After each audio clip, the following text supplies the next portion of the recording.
నమస్తే welcome to today's Telangana నేను మీ మధు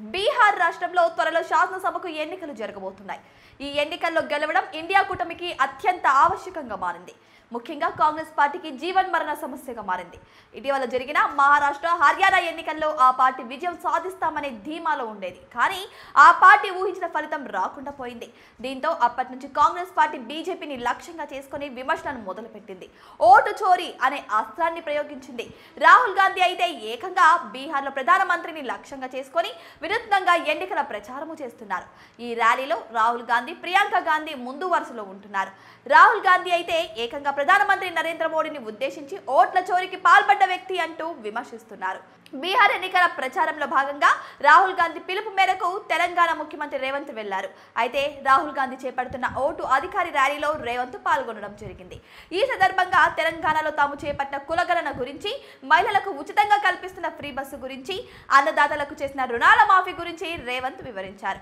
బీహార్లో కాంగ్రెస్ పార్టీ అధికారంలోకి రావాల్సిన అవసరాన్ని రేవంత్ వివరించి చెప్పారు ఇక రేవంత్ కు హిందీ మీద పట్టు ఎక్కువ కాబట్టి బీహార్ ప్రజలకు అర్థమయ్యే విధంగా మాట్లాడారు ఇక రాహుల్ ప్రియాంకతో కలిసి తెలంగాణ ముఖ్యమంత్రి ఎన్నికల ప్రచారంలో పాల్గొన్నారు ఇది సహజంగానే తెలంగాణ కాంగ్రెస్ నాయకులకు ఉత్సాహాన్ని కలిగించింది కొంతకాలంగా రేవంత్ ను రాహుల్ దూరం పెడుతున్నారనే విమర్శలకు సరైన సమాధానం లభించినట్లయింది కాంగ్రెస్ శ్రేణులు భావించారు వారి ఆనందాన్ని దూరం చేశారు జన్ సూరజ్ పార్టీ అధ్యక్షుడు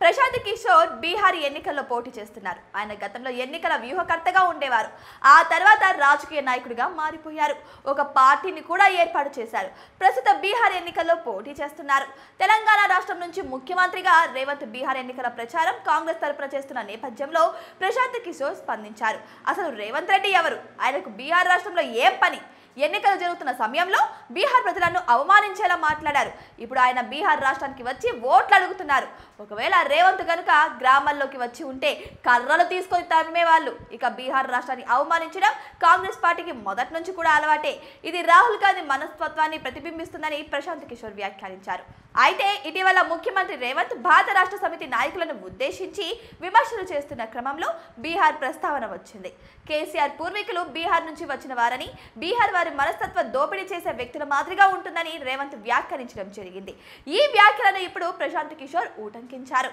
ఇక ప్రశాంత్ కిషోర్ చేసిన వ్యాఖ్యలను భారత రాష్ట్ర సమితి సోషల్ మీడియా విభాగం విపరీతంగా సర్క్యులేట్ చేస్తోంది